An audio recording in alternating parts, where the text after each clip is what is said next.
All right, we're rolling. So thanks so much for meeting with me and talking with me, Tom.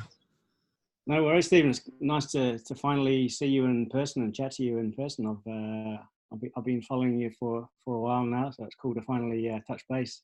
Yeah, likewise. Yeah, it's always great to connect with people, especially from. Are you in the Netherlands? Is that? Norway. Norway. Okay. Scandinavia. Yeah. Yeah, and then to look at it and just see so many similarities and feel like, oh, this guy knows a lot of the things that I'm tapped into. You know, is how it feels like. I mean, you're so. You're a PhD physiotherapist. Is that correct? No, I'm actually in the social sciences. So trained as an anthropologist, in philosophy of science and anthropology actually. So very unsort of physical in many respects. But I did actually study physical practice in the social sciences. Yeah, so there's a combination there, but mainly the social sciences is my background. Yeah. So that was like part of your research, was the physical practices within social science? In a particular area of the Pacific where I was doing my PhD research, I was looking at sporting practice from a sort of a masculine perspective, looking at the youth physical activity and the way that young males especially embodied physicality in their everyday sort of understanding and awareness of life down there. Yeah.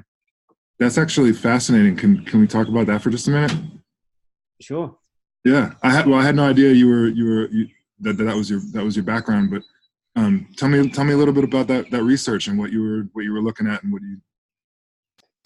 Yeah, it was actually sort of unintended consequence of the research, as it usually happens, as is usually the case when you're doing long-term field work. You sort of your scope of your study changes after you've been down there a while. So I initially went down 10 years ago, actually 2009.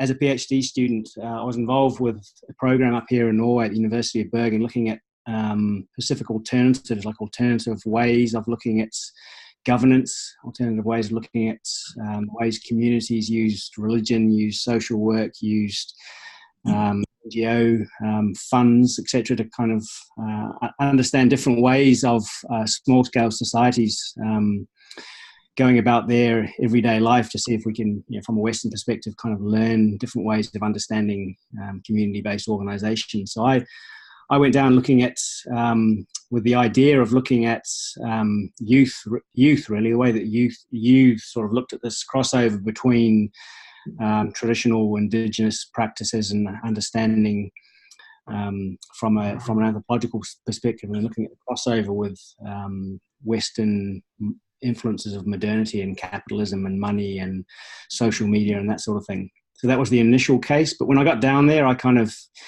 just ended up spending the first few months just hanging out with these guys, playing a lot of beach soccer, climbing trees, just mucking around, having a good time really. And I got really just interested in the way that they were just sort of in their bodies very much, and just very much not interested in my kind of restricted sort of Western kinesiological sort of biomechanical perspective on the body and joint mobility and breath work and my morning yoga practice. They were like laughing at me, and so I just decided, stuff this, I'm just going to enjoy and move and hang out with these guys. So it ended up sort of going that direction, where I finished my PhD and kind of got what I needed to get there to gain the degree. But it really became sort of a very phenomenological, philosophical look at the way people conceptualize bodies and movement from a non-Western perspective. And that really, I guess the year that I spent down there really fueled my interest in looking at scope of movement beyond basically the simplistic anatomical biomechanical sort of perspective that we predominantly use here in the West. So that was kind of a little bit of background, and had a lot of fun and learned a lot. And basically when I left the field and came back here to Norway, I just continued that deep dive into deep sort of internal awareness of the body, and how we can learn so much about our psyche and about our emotions and about our connections with nature from having a body and using it in different ways. Yeah. That's really, really cool to get that backstory. And that actually makes sense, because that is one of the things from watching you move, mostly through Instagram, you know, it's so clearly about embodiment for you. I mean, I don't want to put words in, but you're so clearly in your body, and you're absorbed in the experience of it and the feeling of it. And also, I mean, you have this practice area in these beautiful woods, you know, and you know, I know very clearly for me the difference between sometimes I'm training inside for whatever reasons, and other times I'm training outside, and sometimes outside's like a park, and sometimes it's the woods. And Yeah. I'm in the woods, it's a different practice. It's just always a different practice, you know. And just the Sure. that all feeds itself and becomes a little bit you can't entirely separate it, you know. Yeah, sure. And it becomes a lot more kind of intuitive in the way that we become aware of our bodies and our movements and our ideas about what training is when we're outside. You know, often we're in the confined sort of box of the gym or the dojo or whatever it is. There's often these kind of rules and ideals that we're supposed to adhere to, and these techniques, programs and protocols. And then I think, you know, there's a place for that, of course. But, you know, when I was down in the Pacific, there was no gyms, there was no sort of walls or fences. It was just, you just moved and you just did what you had to do. And one thing that I really enjoyed learning down there was just this idea of relaxation, is that you don't need to be busting your gut the whole time. You know, so the whole sort of idea of what training is something that we can actually, really interrogate here in the West as well. We can learn to sort of be healthy and be in our bodies by really relaxing our bodies as well, and understanding a lot of where that tension is held. And then from there, we can maybe sort of uproot a lot of these traditional sort of learnings we have when we're in our early 20s, when we're thinking about muscle mass and speed and power and technique, and then just learn to enjoy our bodies. And then I think once I sort of got over that sort of idea that I don't need to actually be doing anything or chasing any goals, or, you know, once I sort of got past that stage of being young and active and competitive, then I just sort of decided, you know what, I'm just going to enjoy being in a body and being fascinated about what potential we have to actually gain closer awareness to the body, you know. And that becomes, in itself, it just becomes such a fascinating practice in and of itself, you know, let alone what sort of techniques that we're interested in, or what, you know, particular martial arts or particular skills that we're interested in pursuing. It just becomes the practice of being in that movement in and of itself. So that's kind of where I'm at, the last decade, definitely. Yeah. I can relate strongly to that, you know, as far as I've never, my mind doesn't work really well with the whole, you know, quantifying and goal setting and linear progressions, and I'm glad I'm around people who are better at that sort of thing, because it's certainly valuable. But I mean, to me, it's about the experience of being in it more than anything. And a lot of times, like you're saying, I'll just take a simple movement and just really try to get myself absorbed in that, you know, or just follow it, repeat it, you know. Or I mean, one of my base practices is standing meditation, which it sounds like the most boring thing in the world, but you kind of get over this hump where it's like everything, now you're looking through a microscope, and what looked dull and uninteresting is now this whole other world of sensation and experiences, and there aren't even necessarily words, and you're trying to navigate this unfamiliar territory. And I love that about it. I love it reminds me of I'm trying to remember the lady's name. She wrote a book called Grit, and I didn't read the book. I just heard a couple interviews with her. She's an American, so but she had this phrase where she said, if you want to achieve mastery in anything, you have to replace novelty with nuance. And I love that idea of, instead of chasing the new things, just take the little things you're already doing and really, really get into the nitty gritty of them. Which to me sounds like, you know, what you're kind of talking about there. And just, you know, it's not about, like, I see these, there's so many great things to do, you know, and we're in this movement in particular, we're in this explosive area or time rather, you know, with, I mean, you can look up tutorials for things that, you know, a couple decades ago you had to really know, you know, somebody special to even see some of these things, you know. And now it's like you can look up tutorials for all these incredible tricking techniques and gymnastics techniques and all these like amazing things, but you know, the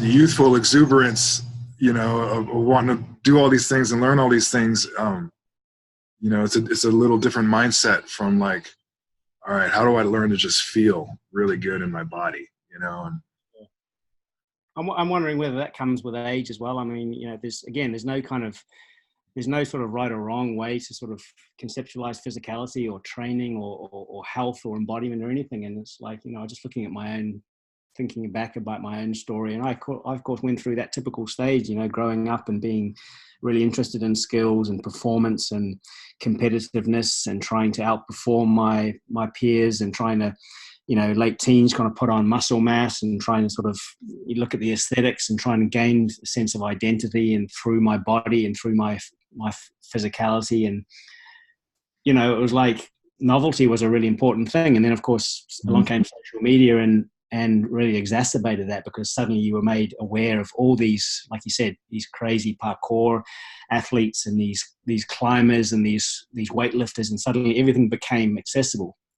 And, you know, we sort of, time became this thing that we were racing against the clock to learn as much of this as we can, you know. And then suddenly CrossFit came along and, oh, this is great because we can learn everything at once, you know, and we can actually master all of these different skills in a very compressed time frame, you know. And then, oh, maybe we get a little bit injured on the side, and maybe we never actually come close to mastering any of those things, you know. So we go through those stages of awareness, which are neither right or wrong. They're all maybe just stages that allow us to get to that stage now where we're just interested in standing, just interested in into the feel of the cadence of our breath and the way that we can think about the way our nervous system transitions from state to state.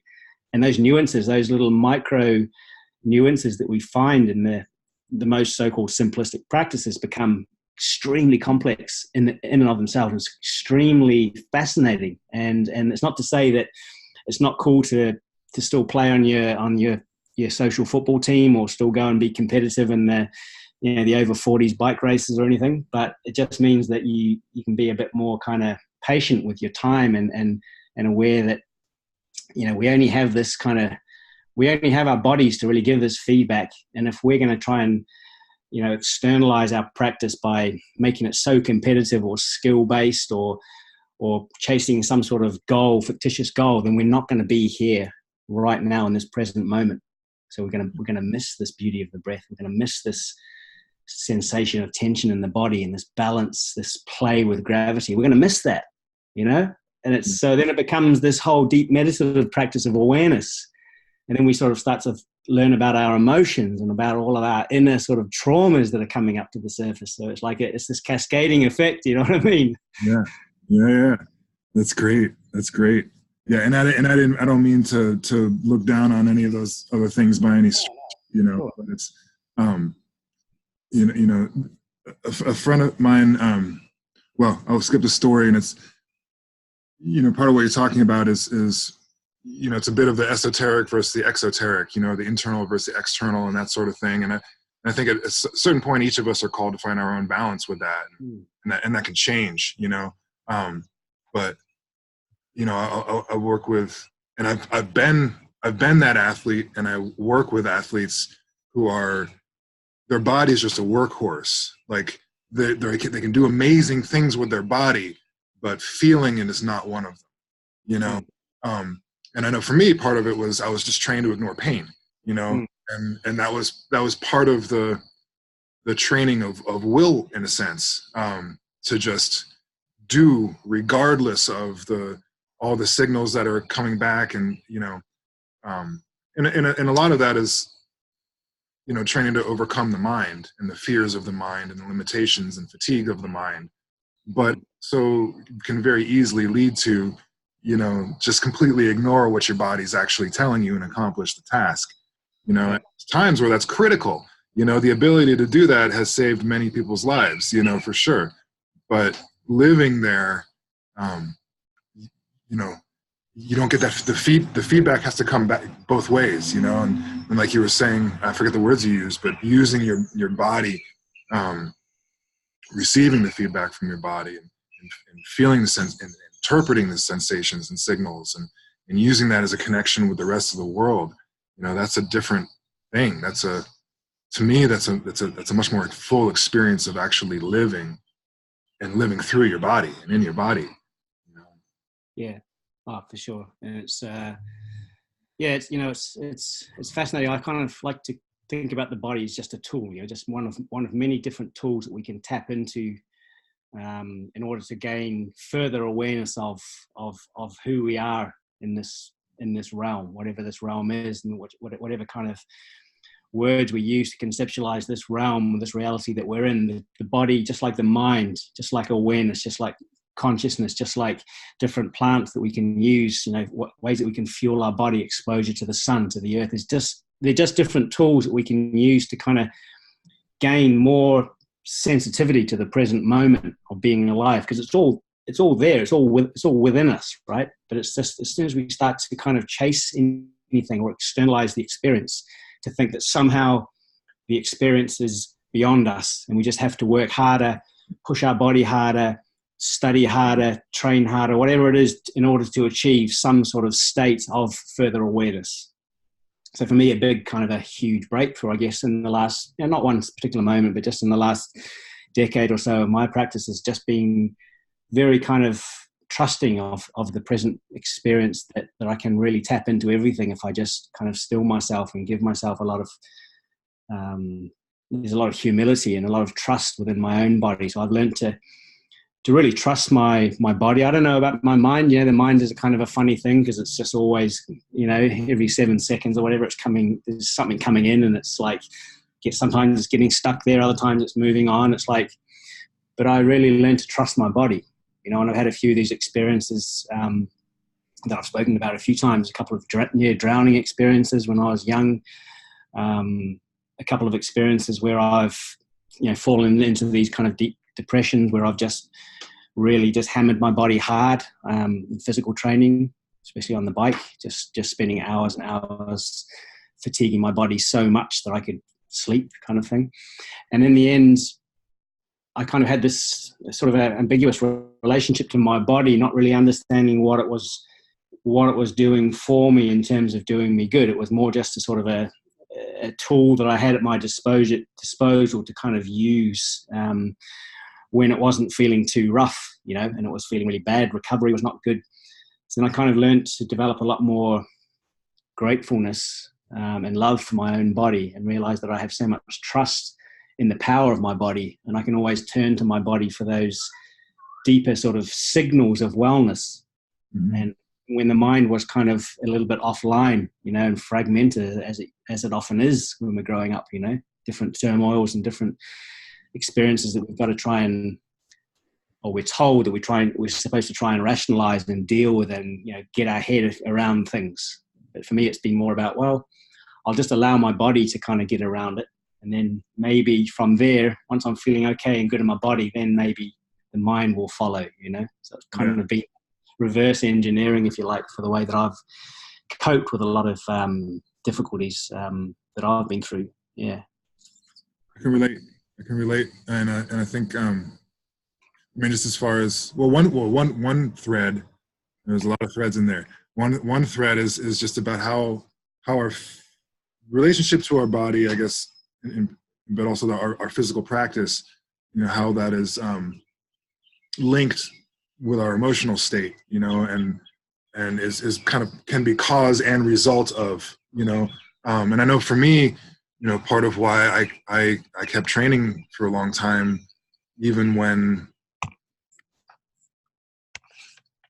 there were times I tried to give up my practice because I was so busy, and it felt like life was demanding so many other things of me, and you know, and as a father and trying to work and balance everything, and I gave up a lot of different things that felt extraneous. In my perception, they were selfish, and in retrospect, they weren't selfish, but they felt selfish.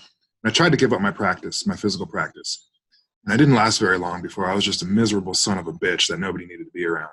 You know, and it's like, okay, that's not selfish. That's a requirement. I need to have my physical practice, you know, but it's been as much about, you know, therapy, you know, for emotionally and getting my head clear.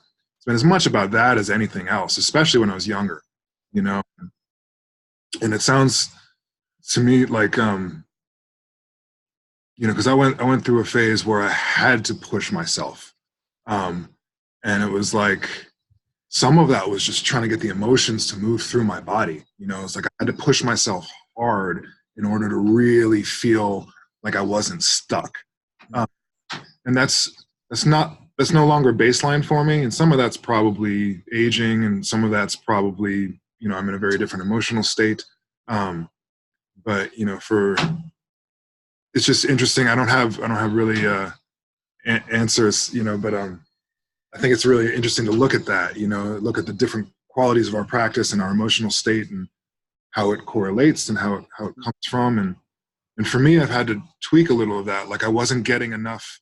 I actually I don't do a lot of cardiovascular work unless I'm kind of tricked into it.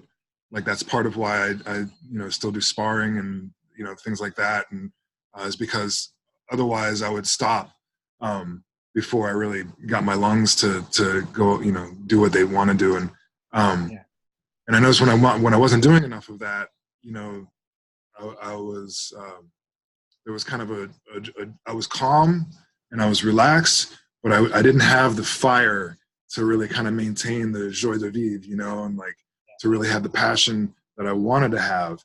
And just adding more cardiovascular work through whatever means has actually really helped uplift my mood, you know. And I mean, I just relate that to fire, you know, like I needed to put more fire in my practice. And then when I did, it kind of counteracted a lot of the kind of more watery, downward sinking practices. And it's fun to tweak stuff like that. But yeah, I can relate to that actually, Stephen. It's I guess I went into this stage where I kind of had this very fire sort of nature to my practice up until, you know, I went through a lot of kind of difficulties with, you know, marital issues and my father passing away in my 30s. And then I decided that I couldn't really continue this real fire sort of sympathetic nature to my training with extreme amounts of training volume, a lot of cardiovascular work, really struggling with the recovery and just so much fatigue in my body. I couldn't really continue with that. So I sort of completely reversed it and went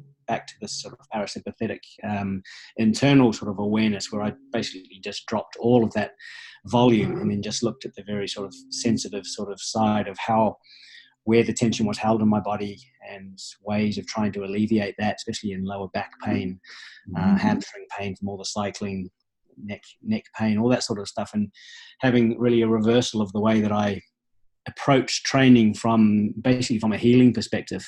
And that did me a hell of a lot of good, because I kind of, again, I learned to be able to try and understand that balance or that equilibrium, that the sort of the body energetic of the, you know, the mind, the emotion, the body connection, that the way that we can find that harmony in a way. And we can only do that by really listening to what the body's saying and being a sort of a witness to the way our mind is telling us these different stories and so on and so forth. And I think, you know, that did me a hell of a lot of good, spending almost a decade really exploring that. And I still do, of course, but just in the past year, I've actually started to add in a little bit more of this sort of sympathetic activation, a bit more sort of intensity, if you like minor tweaks in the way that I spend my time out in the forest, doing a little bit more explosive stuff, some throws, some jumps, some sort of vaulting movements, and some of this sort of active spiraling kind of movement, and more of bringing back a little bit of that fire energy. Because I thought, not that my practice was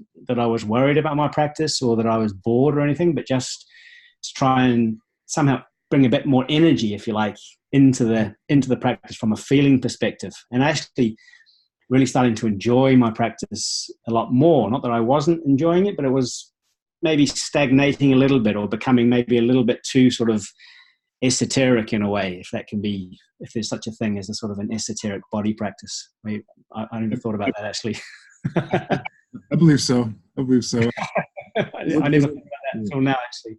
Yeah. But it's actually done me a hell of a lot of good, because then I can relate to the way that we do flow through these different states, and we cannot really be too sort of top heavy, or we cannot spend so much time trying to sink our weight into our feet through the standing practice without actually realizing that we've got to sometimes let that connection to the to the heavens open up, you know, through some really sort of active intentional work as well. So I think it's just phases, you know. It's like, for me, it's been just fascinating being more aware. The more awareness that I bring to my body, and the more relaxed I become in my mind about not having to justify anything to anyone else of what I'm doing, or I don't have to compete, I don't have to perform, I just do what I do.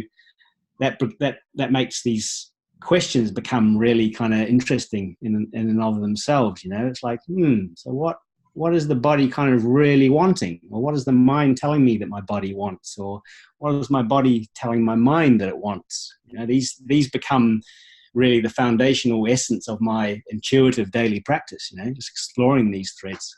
Yeah. I can relate very strongly to all that, you know, and I love, like you said, when you're not trying to impress anybody, when you're not trying to prove anything, when you're not you can explore, and you can have a question in your mind, and that may lead your practice for a few hours, a few months, maybe whatever, you know, and you know, and I love that. And then you go through a phase, and it's like, you know, I might go through a phase where I'm just looking at circles, you know, and that's all I care about is circles for a little while. And then I get to a point of satisfaction, and I move on to something else, and you know, I'll come back around. But even like you're saying, with like increasing the physical intensity, because it's sounds like we've gone through kind of similar journeys of that, you know. I was, because I was really focused, I was really a lot of tension in my body for a long time. You know, I was really good at explosive stuff, not, you know, and then I went all like very yin, very soft, and then been bringing back some of the other, and it's just different balance, like cooking, you know, you have a little of this, a little of that. And, but there's something really beautiful when you're able to kind of, you know, have that physical intensity and speed, and, you know, you're going past the point where your mechanics may not be perfect, or this, that, or the other, but you still have that, you can still bring that body awareness with it, even though you're doing something heavy or as fast as you can or whatever. You know, there's still this kind of inside and outside. And I think it's a different thing, you know. And for me, part of the real advantage of slowing down is so that my mind can actually catch up. Like, because even though in some regards the mind moves so much faster than the body, on the other hand, when I'm moving my body, you know, it's hard to keep my mind actually in the body unless I slow it down, you know. But then little by little, you can speed that up and still actually feel it, you know. There's kind of a line for me where if I go too fast, I can't really feel it anymore. And that doesn't mean I don't ever want to go that fast, but I want to be aware of where those kind of switches are, or, you know, or like relaxed, you know. There's certain things I can go so much intensity and stay relaxed. And then you start to feel, you know, then it starts to become more this, or tension related, or there's an adrenaline dump, or, you know, and just looking at where those lines are is really fascinating to me. Yeah, for sure. It's like lines of, and I like to kind of conceptualize it as kind of transitions, like states, like transitions of nervous system states that we can bring intention to the way that we activate those different transition states as well, rather than kind of allowing them to just happen to us. You know, it's kind of and it comes back to that the way sort of we're evolved to be in that fight or flight kind of framework, and the way that our physiology naturally is going to respond to that, and it's going to pump out these different hormones regardless of what we think about it. But if we start to bring awareness to the way that those hormones are being dumped and are being changed in the different activation states, then it can become super fascinating in itself. And you can do that through different movements, or different patterns. For example, spiraling patterns, circling patterns. You can do it through speed, or through different levels of movement. There's so many different ways that you can approach that in environmental terms as well, the way that we're relating to the environment. And then there's different tools you can use. Plant medicines can come in as well, and breath work can come in as well. And you can, again, you become really kind of hyper aware of the different capabilities and capacities of the body to be super activated and super strong.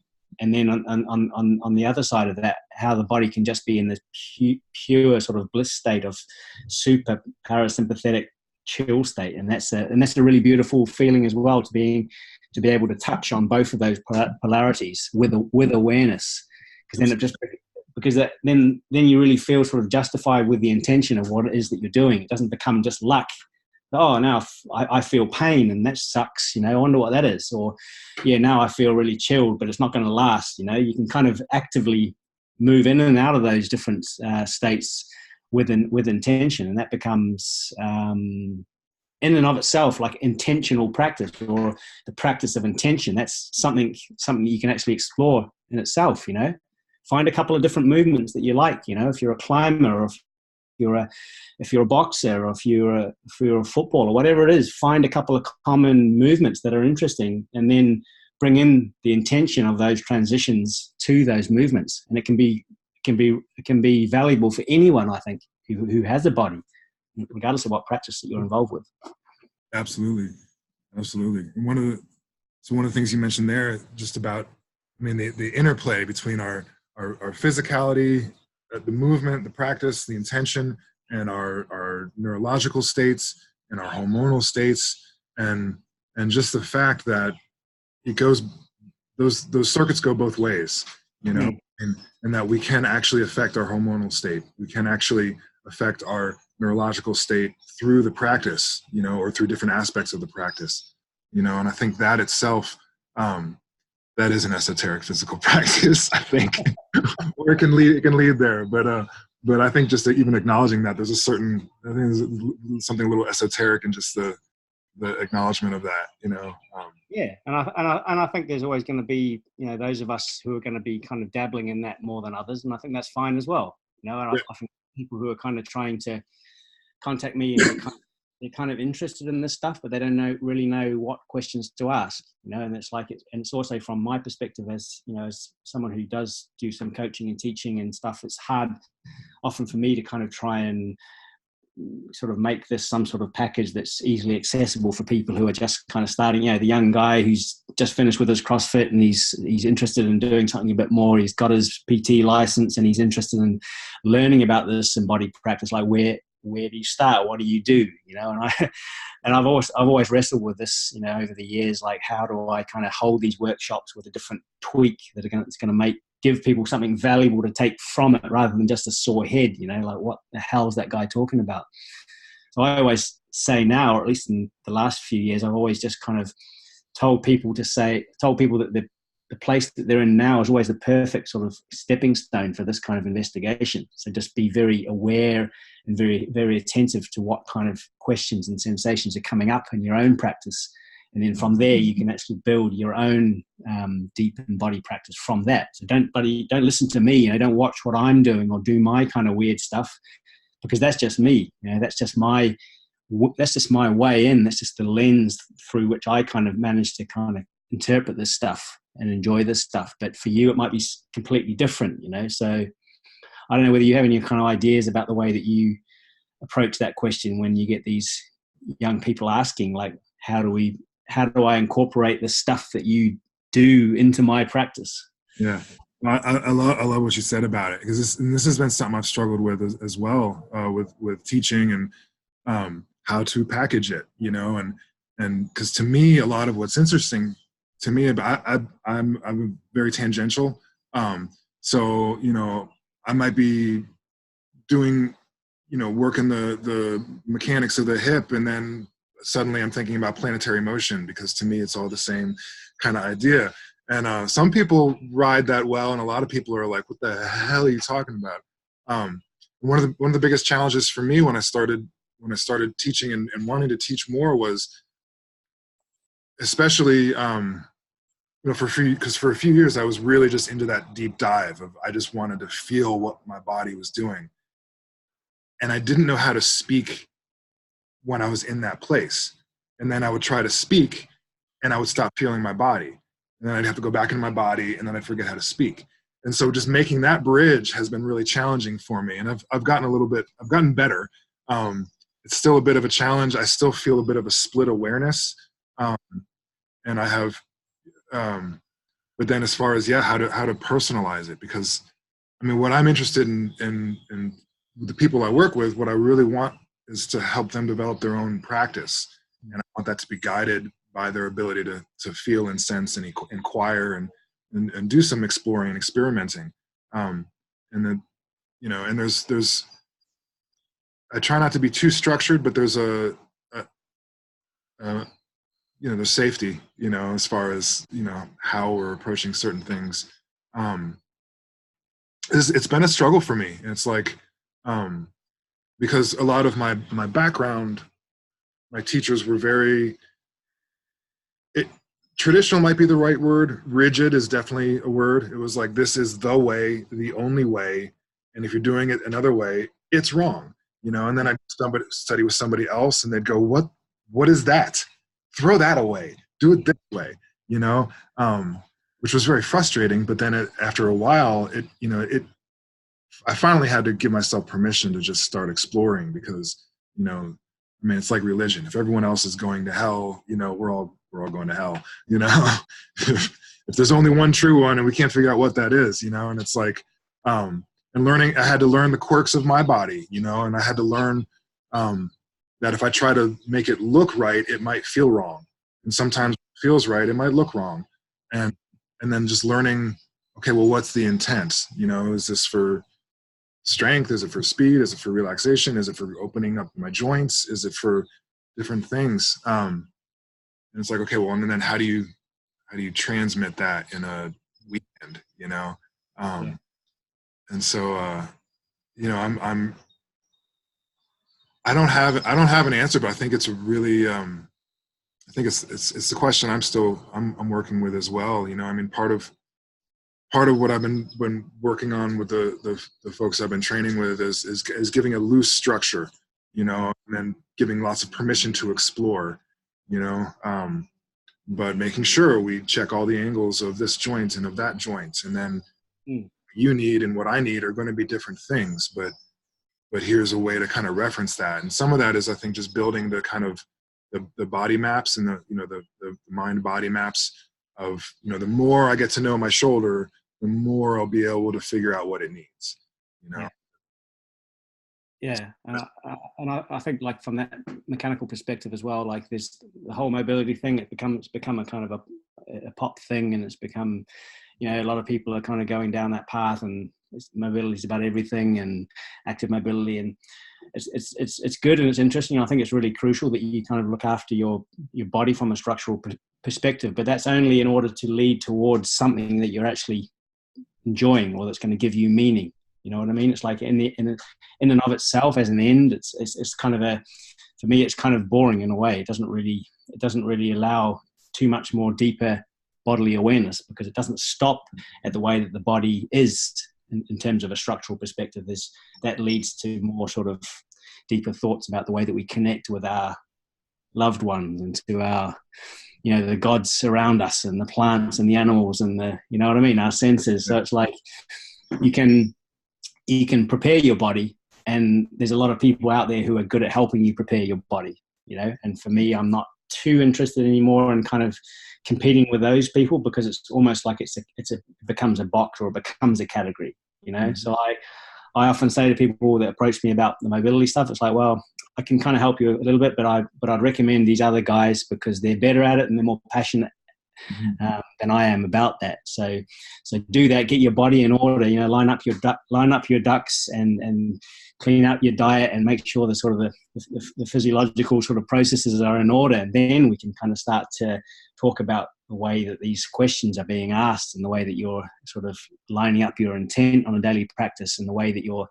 thinking about intuitive movement, and the way that you're loading your joints from different angles and playing with tension and playing with different spiral lines. Then it becomes super fascinating for the few, I think. I don't think this is for everyone though, Stephen. I think a lot of people, they're just happy to be generally free of pain, what they consider to be pain, and performing on a decent level at whatever their favorite physical practice is, whether that's maybe just daily functioning or whether that's in a more of a competitive nature, But I think for me, it's more, I'm leaning towards helping people or finding people who are really interested in this deeper sort of a dive into what we sort of think we know, but we don't know about the body and where the body can take us.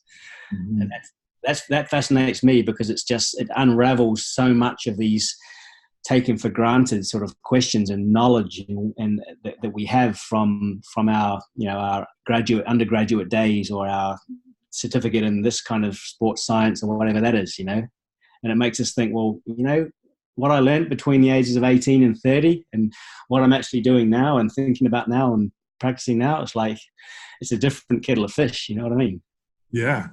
Well, I mean, it sounds to me like you're using a lot of the physical practice as basically a vehicle to explore consciousness, existence. I don't want to put words in your mouth, but you're going deep with it.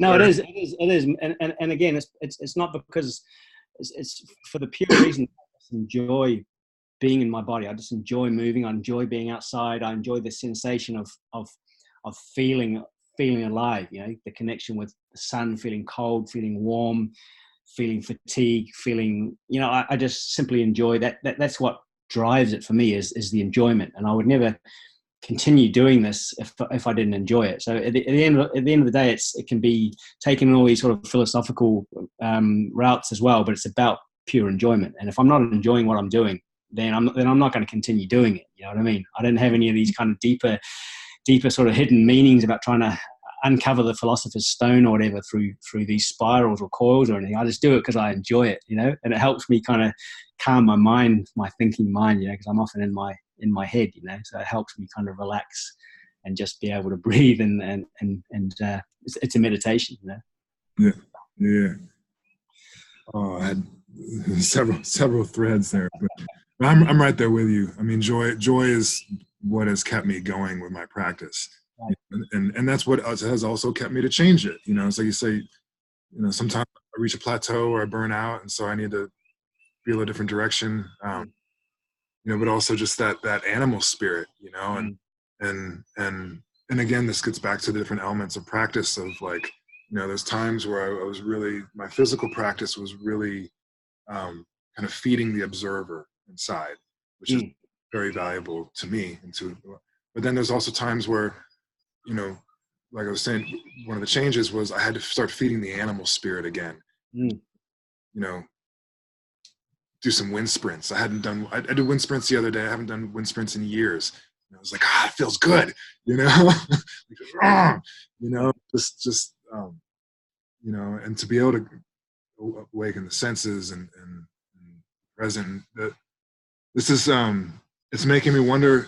It's thinking about your time in the Pacific and just how that relates again about because we do have this kind of body mind split conceptually in the West, and I mean, I think that's part of what is powerful about embodiment practices, and to be able to actually imbue your body with your mind, and that intentionally do so,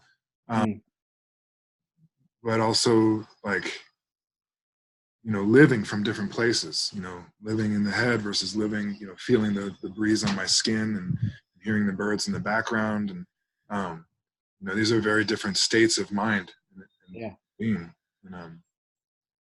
Yeah, I think it comes a lot, I think, to do with this way that we're a very individualized sort of society, especially in the West, and it's maybe that sort of post-enlightenment focus that we've had on developing your individual relationship to God, whatever that was back then, and it's sort of continued today, that legacy that we've got to focus on ourselves and separate ourselves from all the distraction and be the best sort of self that you can, and the best, have as much strength and internal wisdom and knowledge that you can. But it's also it's at the expense of the so-called disconnect and the disconnect with nature. That's a lot of the sort of the maladies in society and a lot of the struggles a lot of people go through today in the West, especially. I think it's related directly to that disconnect that we have from our nature as a shared sort of realm of love and of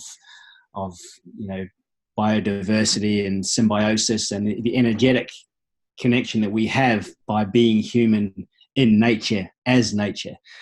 And I think that sort of internal individual drive to sort of be our best and fulfill our potential and find our truth and our higher connection, that can be good work, and it can really be useful to trying to find our responsibility and our independence and all that sort of good stuff. But it can, as I say, it can often lead us to be very kind of overwhelmed by the sort of the internal versus the external in a way. And I think what I learned a lot living in the Pacific was that they have this sort of a individual mindset where they sort of internalize the process of being in a community, in a small scale society, as part of nature. They internalize that in the way that they think, the way that they conceptualize being human, having a body, being part of a family, being part of a wider structure of a community, part of their mythological practices. It's all kind of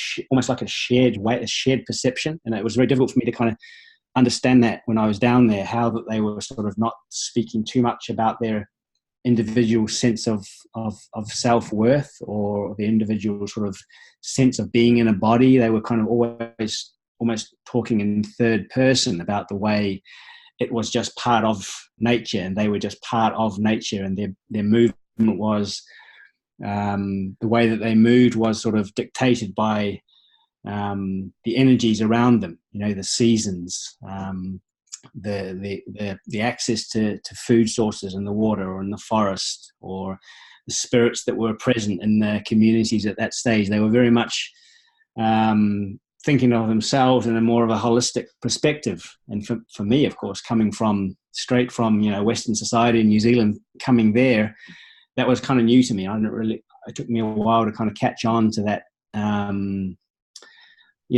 that sort of symbiotic awareness, if you like, and how we could actually use our bodies to actually be a part of that in a way. Just climb trees, go free diving, wait for the fish, relax when there was nothing there.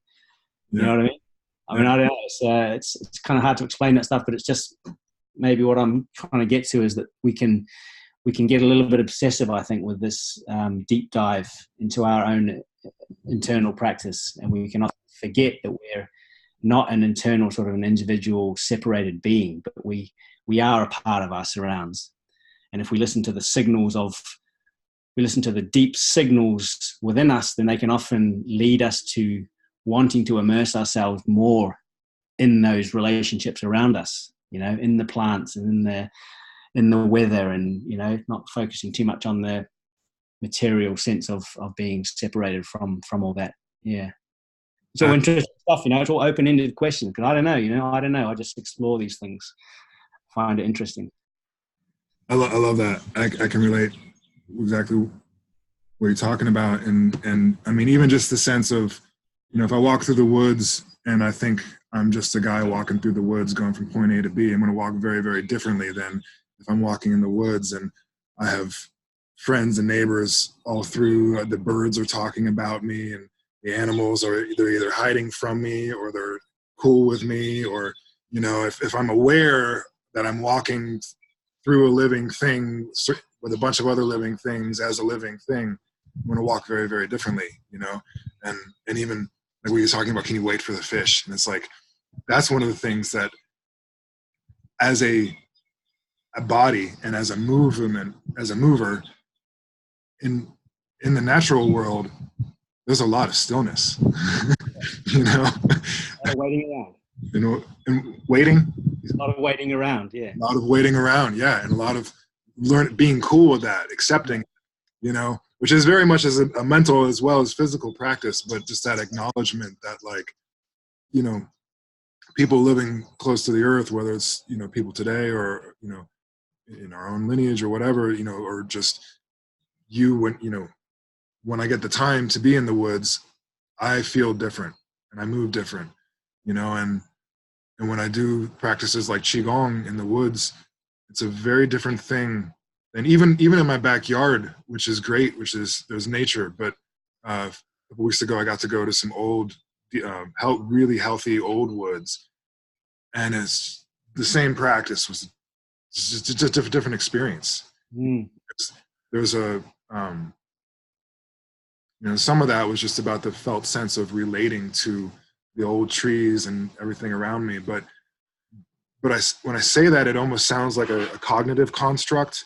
But it wasn't. It was just the practice. It wasn't like I wasn't so much doing the practice. It was like the practice was just doing me, because I was there willing in the right place. And that's hard to do in 4 walls with fluorescent lights. There's certain things we can do for sure, but then there's certain things that's just not the same. It's just not the same thing. It's not the same with those boundaries and those borders and those the clock's always there to tell us when we're supposed to finish or when we started, and we immediately fall back into these sort of cognitive patterns about what it is that we're doing. Oh yeah, we're trying to achieve this kind of part of our process of our training this week, or this is day 3 of the cycle, or whatever it is. Whereas when you're outside, I think it's, especially in these very dramatic sort of nature settings, by the sea or in mountains or by these massive trees, it becomes the process. That process becomes the practice in itself. So it doesn't become there's no kind of, I just love that feeling where I'm outside and I don't have any, there's no sort of how do you say it? There's no expectation, or there's no burden upon me to do anything other than simply to stand still and to listen to the birds and to try and conjure up that energetic connection from that. And that's, for me, that's so beautiful, because you realize that it's the process. It's not an end goal. There's no end goal in that. It's just the process that becomes the beautiful practice in itself. And to observe yourself in process, you automatically observe nature in its process. And whether that's stillness, like you mentioned before, there's a lot of stillness in nature. That's the process of being alive. That's the process of being human. That's the process of being in nature without expecting something to happen. And then something may happen. You may hear some bird song, or maybe a flutter of birds leaving a tree, or whatever it is, or someone maybe come along with their dog. So then an element becomes, there becomes this addition to nature. So that becomes the process as well. And then maybe you get the sensation in your body, or the breathing changes, so all these processes are always naturally occurring, and these processes are what makes us human. And if we don't spend time, I think, slowing down our practice to be able to observe these without trying to quicken things, then I think we can just miss all the beauty and all the magic in these moments that we have accessible to us. Yeah, I agree. And when you talk about the process, I mean, it's also, I think of it as interrelationships, and that has to, going back to the kind of, post-enlightenment concepts. It's like, yeah, I can choose to do things, I can make a plan and make myself do this many reps or this many miles or whatever, but then you have to put blinders on. Like, you almost have to ignore, you have to not allow for the possibility of something much better on your path, it's a very different thing than going in and starting, than, jumping in the river and seeing where it takes you, It's a different mindset, Yeah. I mean, and focus, like having a focus practice is good. And just like, having a sort of a very concentrated meditation practice, that's very useful as well. But there comes a time when you need to really kind of allow sort of this natural porous nature of conscious awareness to just unfold as well. Just be in that river and just allow that flow, that ebb and flow, just to take its natural course. And that, of course, as a sort of a Taoist practitioner yourself, you understand this in the way that relates to practice as well, that everything is always just going to unfold by itself, and we just need to let that unfold. We need to just observe that beautiful unfolding, and being a part of that observation in itself is a very profound thing. Even though we can have our interest and have our little focused attentions and along the way, that's part of the process too. But sometimes just simply sitting on that river, just like that leaf that you just chuck a leaf on one side of the bridge or the poo sticks or whatever, and just watch it float down. That can be so profound, because you just know that it's going to happen anyway. And why am I trying to influence nature? Who am I to try and influence nature? So you can kind of just let things unfold. And that's why, maybe that's why I just enjoy just breathing and just sort of having this deep meditative practice and interest in psychedelics and so on, because it allows for that timelessness in the way that I observe the ebb and flow of life. And that somehow that calms my thinking mind, that calms my distractions, that calms my melancholy, that calms my desires, all those things. And for me, that's a useful thing to be able to get to that. When you get to our age, you want to be able to sort of tackle those distractions with a bit more kind of irony in a way, and a bit more humor, and not take things so seriously as we did when we were in our 20s, 30s. It's easier to laugh at ourselves, I think. Yeah, it's an important skill, I think, to have, to develop.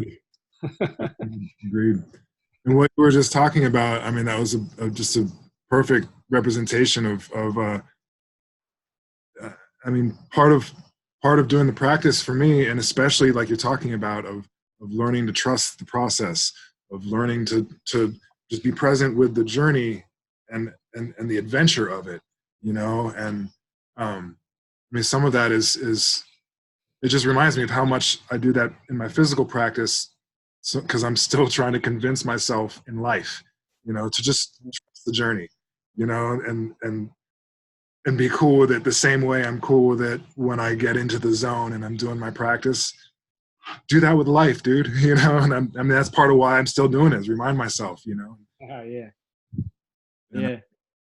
Yeah, and I think as a guy, I mean, as a guy, like, for me, it's a deep interest in sort of masculinity and the masculine state, and from an evolutionary perspective, there's that deep sort of sense of adventure that's sort of we're evolved with as males. We have these roles and these responsibilities, and a lot of this sort of fire energy and protective energy. But we also have this kind of deep within our DNA. We have this desire to explore and to take on challenges and confront the unknown, and that's within us, even if we have this settled life and we're living and we've got our routines, but there's that little tickle in us that kind of, that just wants us to kind of look over the edge every now and then and see what is out there, beyond that zone of comfort, and maybe that can be related to, like you mentioned with that fire practice, or that need to sort of have that change in the energetic as we get older as well, that we can just have that. Maybe that's tapping into our evolved state as a male, that we kind of keep things in order back in the community and back in the home base, but then we can go out and have a look and see what's out there, and see if there's any threat or any wisdom to be gained from the adventure. So I think I like to kind of fantasize with a lot of metaphor in the way that I train as well, and think of myself as this evolved male in this long legacy of humankind, that we can continue that legacy. We can have that sort of that ancestral wisdom wrapped in us, and not forget about that, not try and think that it's all about this sort of social engineered sort of state of being that a lot of people seem to think that we're at now. We have this deep ancestral wisdom within us, and to be aware of that is I think a beautiful thing. This beauty of being a male, and then having awareness of the beauty of the feminine. It's so beautiful to see these yin yang sort of dynamic playing out in daily life, in the way that you can really bring your practice in line with that as well, and play with that, play with that sort of alchemical makeup as well in your practice. Yeah, man. Yeah. And there are these needs inside of us, and these drives inside of us. And it can be, for a lot of folks, even acknowledging that and being, and honoring it as a valid need, as a valid drive, or even desire, and that's often the real barrier for a lot of people. And I think for me it was, and there's a lot of things that I needed to get permission, in a sense. Maybe not, maybe I didn't need to, but it sure helped. Sure helped when I got permission, whether that was to be still and wait, or whether that was to fucking rage it and, climb the trees and run as fast and get dirty and, whatever. But we have these impulses, and they need to be expressed, Yeah. and there's often that desire that's pulling us has something really, there's something magnetic that's pulling us, we think of it, it's not, some of it may be from me, but some of it may be in response to something calling me, Yeah. just the call to adventure is a word we use. And it's like, well, it's in that phrasing, it's adventure, which is calling you, Yeah. um, Yeah. and yeah, those social constructionist concept of like, it's just the surface layer with many things. I mean, obviously there's always an interaction with nature, nurture, and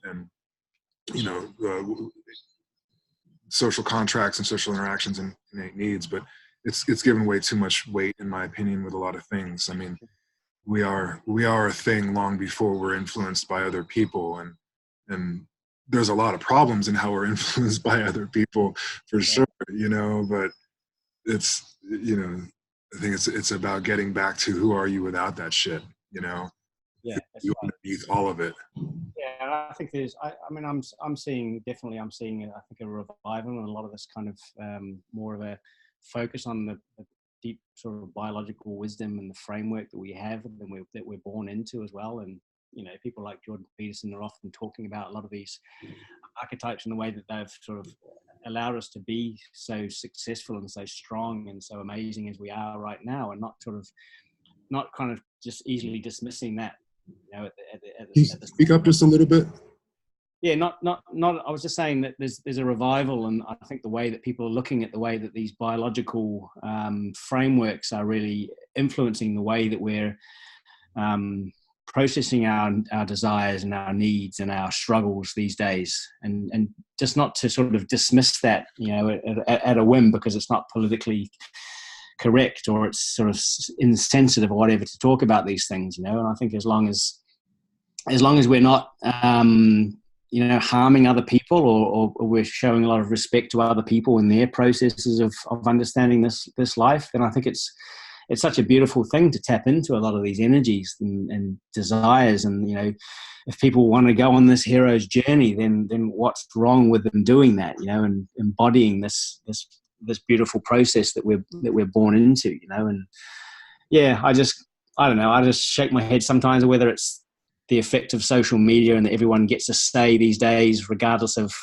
how crass it is. I don't know what it is, but at least, I just heard today, I think it was, that they're starting to criticize this dodgeball in Canada. They're saying that it's completely a hierarchical sort of a patriarchal dominance display, that we're actually throwing balls at each other and trying to, you know what I mean? It's like things can get, of course, a little bit out of hand like that. But I think, back to the sort of the fundamental point is that we're born with so much beauty and so much power and so much wisdom in this sort of ancestral map that is really deeply sort of integrated into our DNA.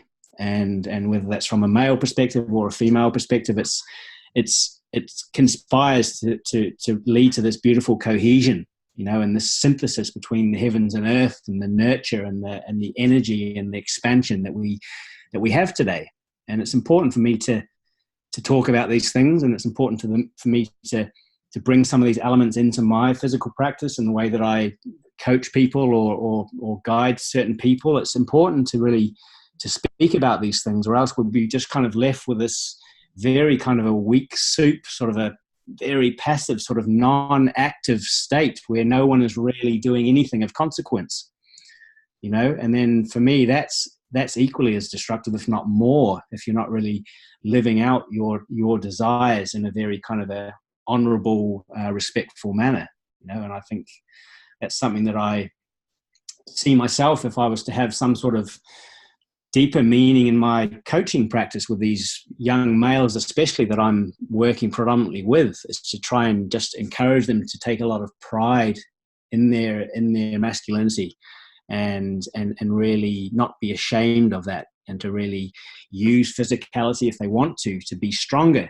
And to be stronger means not simply physically stronger, but it means to be stronger mentally and stronger emotionally as well, being able to be more resilient and to be able to take on heavier burdens and heavier loads and deal with shit when it really hits the fan, like it inevitably will, you know. And I think that's, for me, a deeper meaning behind my process, is seeing what movement or what physicality or athleticism can actually become, rather than just the pure skill-based physical practice in itself. And I think it becomes an extremely useful lens or tool to becoming a real human, like a more of a human, or being more truthful to the human that you are already.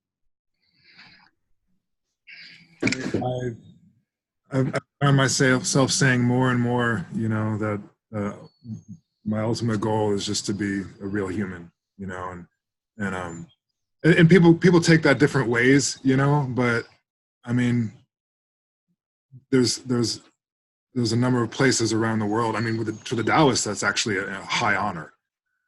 Human is like way above most, you know. It's like you made it, you know. And it's the same, you know, there's a number of the Southwest tribes where it's like, well, you're born a two-legged, but if you work really hard, you can become a human, you know.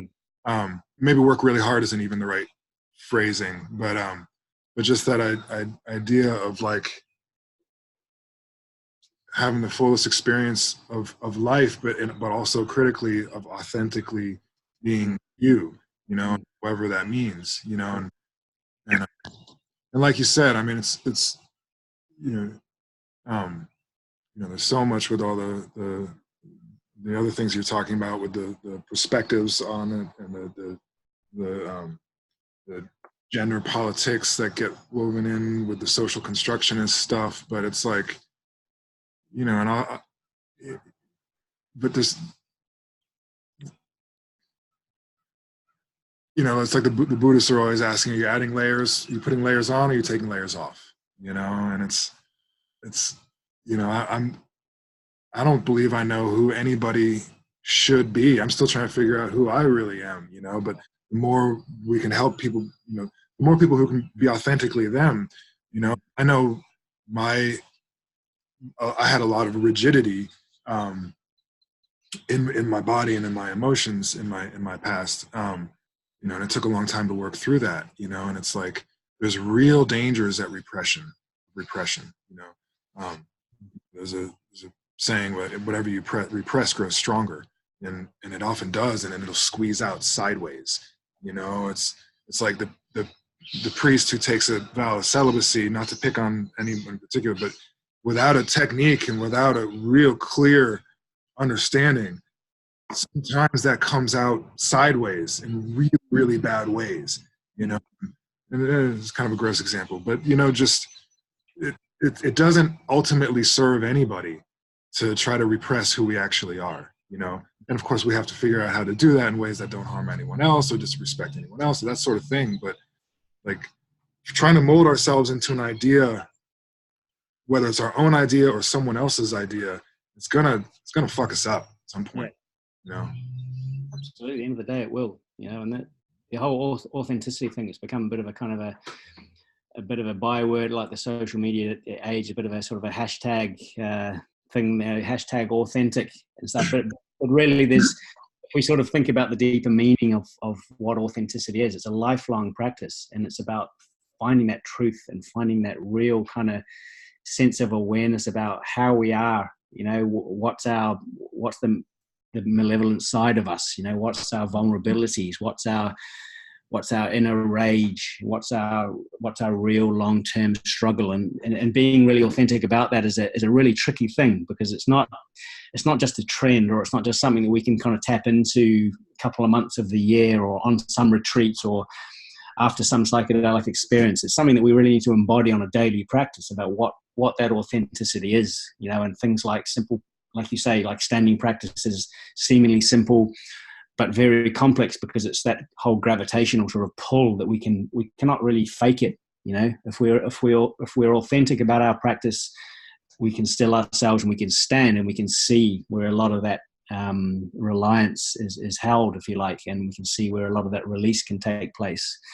You know, and that can be from an emotional perspective. It can be from sitting on the meditation seat. It can be the way that we interact with our students. You know, what am I saying to my students? Who am I to kind of be telling my students these things, or this practice or that is more useful, or that? It's like a continual practice of being aware and witnessing our own attempts at authenticity is a real difficult skill, I think, and it's that dark place. It's that real shadow sort of work. It's that deeper sort of subconscious realm that we don't want to always look, you know, because it's going to affect our identity, or what are they going to think, or it's, you know, I've built myself up to be this kind of person, but there's some of these things that I haven't really touched upon, you know. So it's, yeah, I think for me it's a huge part of my practice is just completely unraveling, like peeling off the skin, and again, like you said, taking away the distraction, you know, rather than adding more layers, just peeling off more layers and seeing what's at the heart of me, you know, and just being completely vulnerable and admitting that, fuck, I don't know, you know. I wake up and I have a smile on my face because I'm really excited about learning something, you know, checking in with my body and seeing what my thoughts are, and then just trying to go at it and try and learn something each day. And if I can encourage any youngster or anyone actually who's kind of interested in where to start, it's like, write shit down, you know, take a journal and just freehand write down some thoughts that come to mind, like, who am I? Where am I at? What concerns me? What worries me? You know, what do I desire? What do I love? What am I grateful for? And just getting that into a sort of a habit, you know, breathing 10 minutes a day, standing 10 minutes a day, you know, turning off my phone and smelling flowers, just simple things. They sound kind of like something we'll read in some yoga journal or something, you know, but they're really important little kind of practices, you know, that can add up to an authentic awareness practice that can, who knows, maybe lead to more joy and satisfaction, because that's, I guess, what most people are looking for. Those are great examples, and I appreciate that you brought up the journaling as well, you know, and that's something that you know, I had to work hard to do to train myself to do that, and there's still, anyway, there's so many ways it can be done, but that's you know, one of my old teachers, John Young, used to say that that's what we have in place of elders, you know, that for those of us that don't have elders asking us questions and telling us to think about these things and telling us stories, like, you know, use your journal, you know. And I think it's great advice, honestly, and bringing up the gratitude, piece, and turn off the damn phone and smell the flowers, and just coming back to the present and real, and these little practices. You know, I had to work hard to get myself out of a rut that I'd been in, and of not taking the time. You know, time stress was ruling my life, and it was a scary jump to go back to doing what I had always done without even thinking about it. Was, I'm going to take the long way, and I'll get out and take a short walk through the woods, you know, and then I'll come back or whatever. You know, just taking those little moments to just enjoy being alive and the beauty of the world around you. You know, and it's like, that has changed my attitude. That has brought me back from time, stress, panic into, okay, you know, this is a fucking beautiful world. I'm not always sure which direction things are going, but it's a beautiful world, and, you know, happy to be in it, you know, and those are important things. Yeah, for sure. I mean, it's if I, you know, I often say to my students, like, the first thing is, like, just take an inventory, like, be really honest with yourself, get a blank sheet of paper and taking kind of an inventory of the way that we spend our time. You know, we so often make these excuses that I just don't have time to be spending 40 minutes a day meditating, or 10 minutes standing, or I don't have time. And it's such a bullshit excuse. You know, you got to kind of find out where you're actually using your time, you know, and actually you got to be really proactive in making time for that stillness practice, you know, for that contemplative practice that is just going to, you know, it's like that old saying, you know, if you've not got time, 20 minutes a day to meditate, then do 40 minutes, you know. It's that same sort of idea. You've got to be really dedicated to make time for those nurturing practices. And often it's not about beating yourself up, making time to like do another session at the gym, or it's about actually tuning out and really just zoning into something very quiet for half an hour a day. And we can all do that. It's like, I don't buy that excuse that people don't have time. I mean, I've been busy at times, and with kids and relationships and work and travel and all that stuff, but there's always a few moments here and there that you can actually just rejuvenate yourself just with those little interventions. And it's become a bit of a sort of a byline these days that we've got to multitask and we're so busy. But yeah, man, it's like, I think we can choose, we can make the choice. We can make the choice of whether we're busy or not, and that just becomes a habit thing as well. And if we just start about taking that inventory, seeing how we're wasting a lot of our time, and it can be through the phone, it can be these real obvious things that we just got to slow down a little bit, cut down a little bit. Like some people still watch TV. I just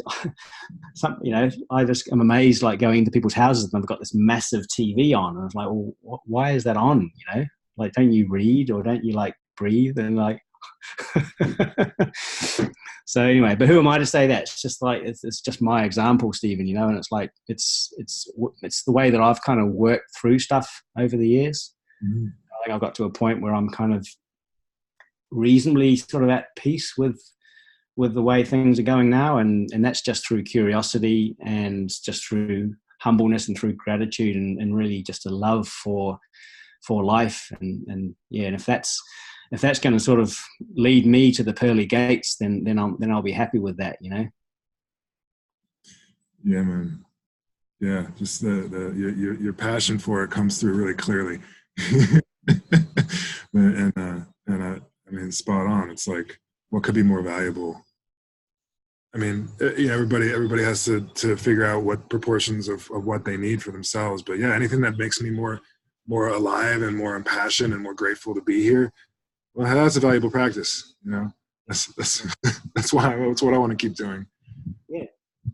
No, that's good to hear that as well. And looking after yourself, through a physical practice is really important. You see a lot of people that have amazing practices and they're super grounded in different respects, but they kind of forget about their body, and I see that definitely with a lot of kind of serious meditation practitioners as well. A lot of people working with the plant medicines, that they get super deep into that sort of realm, but they neglect the body. So a lot of the work that I'm doing now with retreat work and longer term practices revolves around how we can bring more sort of bodily awareness into some of those deeper dives into the psychedelic realm or the meditation realm as well. So I think there's definitely a balance as well. You cannot neglect the physical thing. Mm-hmm. So yeah, so that's kind of the way that I'm working now, is to try and bring a little bit more of that body tool into some of that mystical realm that a lot of people seem to be interested in now. That consciousness is just one thing, and there's just different tools and different ways that we can access awareness of that open consciousness. So the body is, man, it's such a beautiful thing. It's such a mystical thing. It's such a frustrating thing, but it doesn't bullshit us. The body is just the way it is, and it's just so wise in many ways. And if we can just trust it and love it, and explore with it and experiment with it, because it's like the most incredibly adaptable thing on earth. Like, can you imagine like how we've got to the stage with these eyes, just like looking at people's eyes? It's like, fuck, that's just so amazing. Like how it's possible that we have eyes to see stuff, So it's like, yeah, take care of it. Yeah, it's interesting that I know what you're talking about with the kind of preconception. I mean, it's the same mind-body split, except spiritualized in a sense of, and I, especially when I was younger, I was in a lot of those circles where, spirit is not really about in the body, and there's always been folks that, that was a conjoined path, but there's a lot of people where it's kind of a separate thing, or, body is like, it's just base matter, mater, and we could dive off of that for a while, but there's traditions, all over the world actually, that do deny the body, for the sake of some other concept of spirit. And you know, I've worked with, you know, people who've sat every day in meditation for 30 years, and that was destroying their back and their knees because they didn't have any other practice to counteract that, you know. And it's unfortunate, you know, but it is what it is. Like I said, the body doesn't lie. It's all part of, we each have our own weird journey on the way. So we got to go through the phases we go through, but learning to use the body, there's all this joy and richness of experience waiting in the body, but there's also lots of information, you know, and lots of subconscious information and unconscious information that's in the body, you know.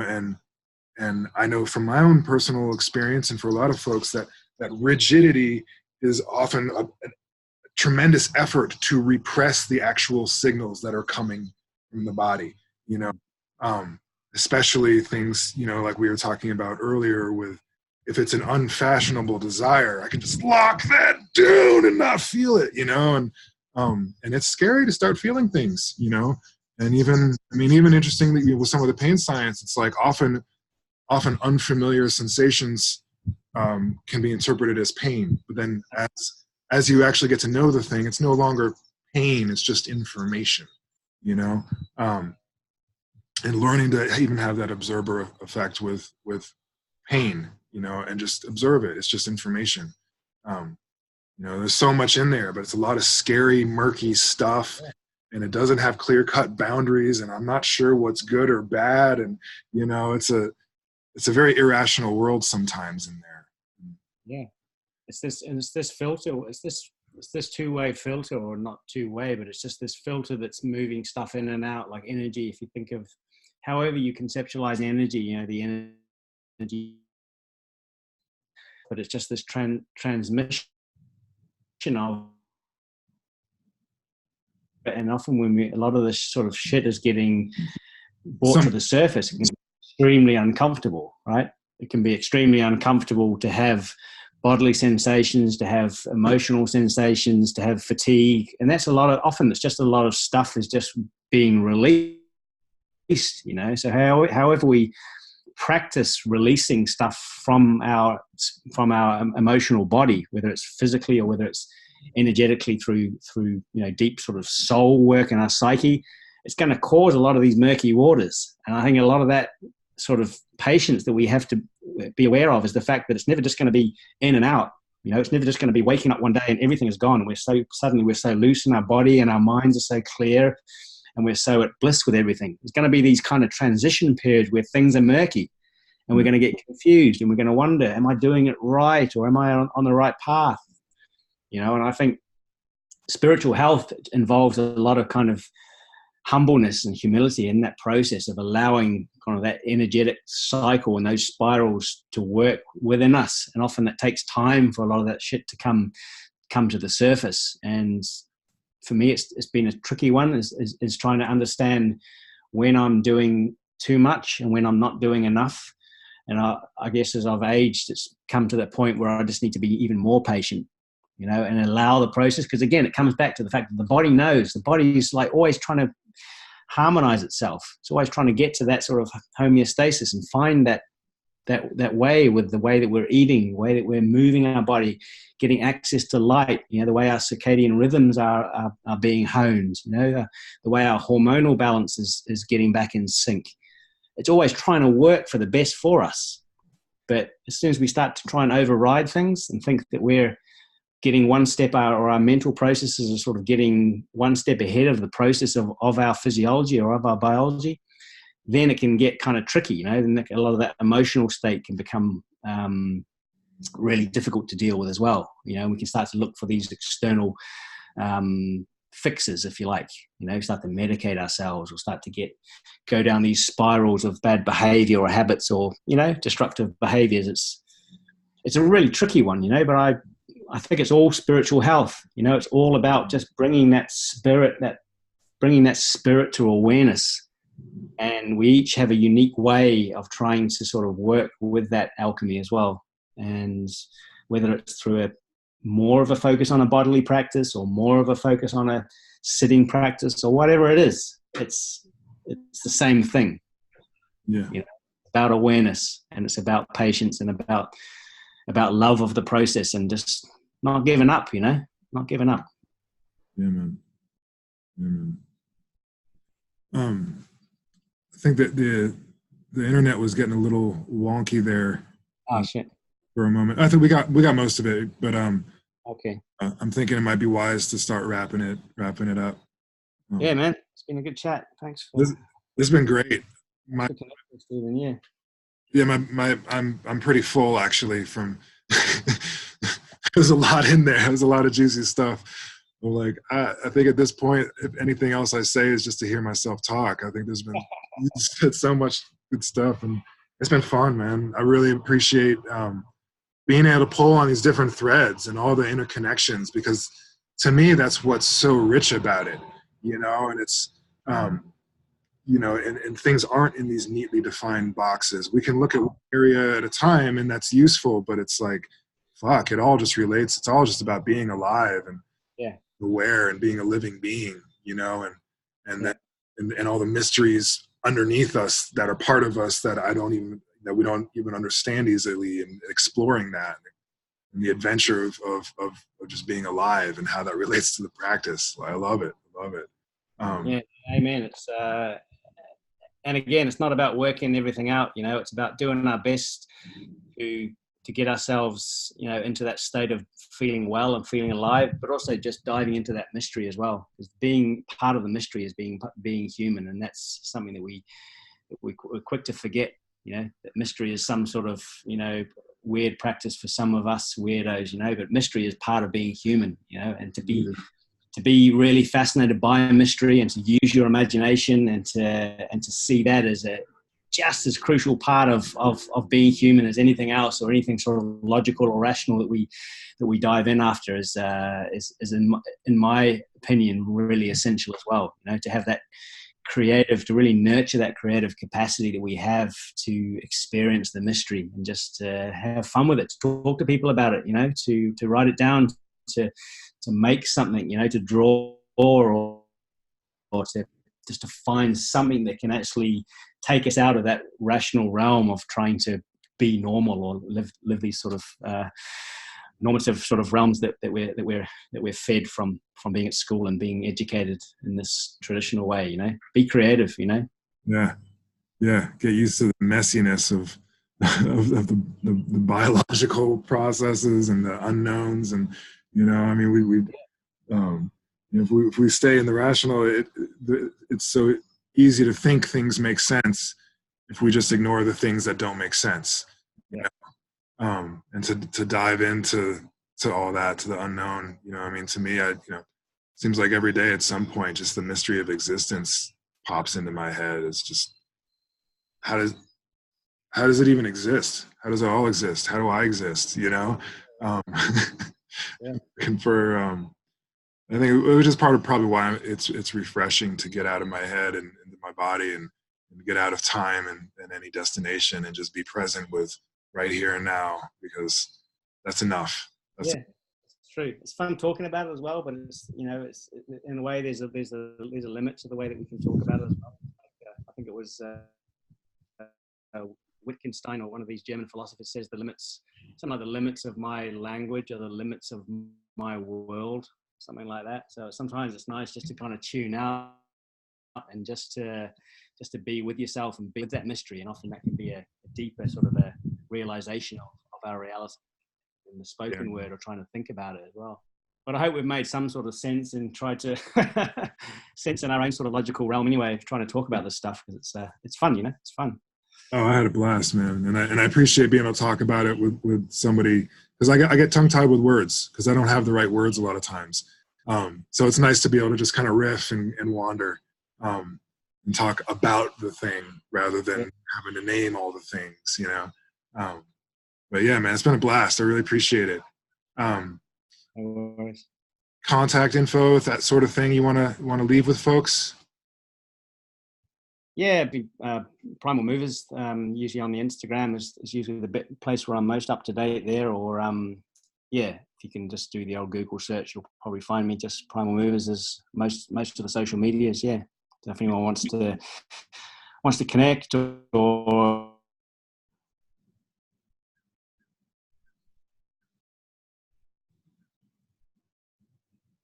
get in touch.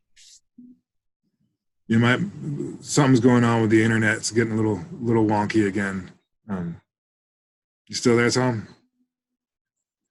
Yeah, I'm still there. All right, there you are. Like I was saying, something's getting wonky with the internet again, but yeah, it's easy enough to find you. Anything else before we wrap it up? Just again, if anyone wants to connect or share some ideas, then they're welcome to get in touch and keep the conversation alive. Yeah, I'm always interested in hearing from people such as yourself, Stephen, who are interested in these questions and exploring these different realms. So feel free to get in touch. Yeah. Awesome. Appreciate you. Been a pleasure. No worries. Thanks, Stephen. Yeah, thank you, Tom.